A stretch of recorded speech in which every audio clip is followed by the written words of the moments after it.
Tiyo, alam mo ba? Meron lipat dun sa kabila. Dun sa dulo. Nakita ko dun, meron dong aso. Oo, aso. Alam mo ba, nakita ko maganda. Maganda. Tapos makinis. Tiyo, makinis.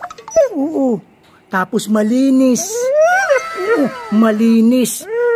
Tapos alam mo ba, ito nagulat ako nung nakita ko. Maganda siya. Pero meron siyang itlog. Meron siyang itlog. Napakanta nga ako. Siya'y isang babae na may itlog sa gitna. Siya'y isang babae na may itlog sa gitna. Niloloko kita? Ha? Hindi kita niloloko. Totoo. Hindi na. Niloloko ko daw siya.